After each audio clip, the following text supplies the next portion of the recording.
ഞങ്ങൾ രണ്ടുപേരും നിയമസഭയിൽ 8 വർഷം ഒരുമിച്ചുണ്ടായിരുന്നു. ഈ 8 വർഷക്കാലവും ഞങ്ങൾ രണ്ടുപേരും പിൻബെഞ്ചുകാരായിരുന്നു. ഞങ്ങളെ പിൻബെഞ്ചിൽ ഇരുത്തിയത് പിന്നീട് പിൻബെഞ്ചിലായി. അത് ചരിത്രത്തിൻ്റെ ഭാഗം, ഞാൻ അതിലേക്ക് കടക്കുന്നില്ല.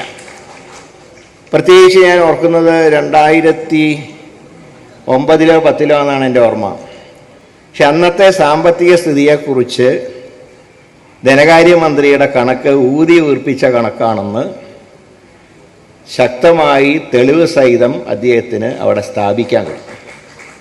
പക്ഷെ അങ്ങനെ സ്ഥാപിച്ച വി.ഡി. സതീശന് പിന്നീടൊരു ക്യാബിനറ്റ് വന്ന സമയത്ത് ആ പരിഗണന കൊടുത്തില്ല എന്നത്, അതാണ് ഞാൻ പറഞ്ഞത് അദ്ദേഹത്തിനെ ബാക്ക് ബെഞ്ചിൽ ഇരുത്തി എന്ന് പറയാൻ കാരണം.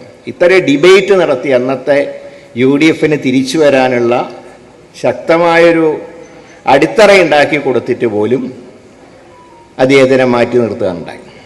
പക്ഷേ സ്വാഭാവികമായിട്ടും ആരെ എത്ര കഴിവുള്ളവരെ മാറ്റി നിർത്തിയാലും അവർ സ്വയം മുന്നോട്ട് വരും എന്നുള്ളതിൻ്റെ ഉദാഹരണമാണ് കഴിഞ്ഞ തവണ പ്രതിപക്ഷ നേതാവിൻ്റെ സ്ഥാനം അദ്ദേഹത്തിന് തേടിയെത്തിയത്.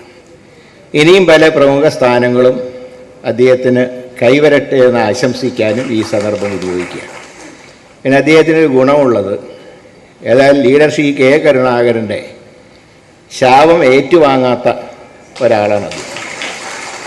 അതുകൊണ്ടാണ് അദ്ദേഹത്തിൻ്റെ പ്രമോഷന് ഭാവിയിലും തടസ്സമുണ്ടാവില്ല എന്ന് ഞാൻ പറയാൻ കാരണം അദ്ദേഹത്തിൻ്റെ മനസ്സിൽ വേദനയുണ്ടാക്കിയവരാരും പൊങ്ങേണ്ട നേരത്ത് അവസാനം എന്തോ ഒരു നാഷണൽ ഹൈവേ തകർന്ന പോലെ ചിലപ്പോൾ താഴോട്ട് പതിക്കുന്നതിൻ്റെ കാരണം അദ്ദേഹത്തിൽ നിന്ന് കിട്ടിയ ശാപത്തിൻ്റെ ഫലം.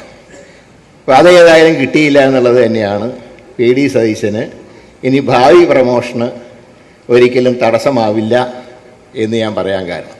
അപ്പോൾ നല്ലൊരു ഭാവി അദ്ദേഹത്തിന് ഉണ്ടാവട്ടെ എന്ന് ആശംസിക്കുന്നു.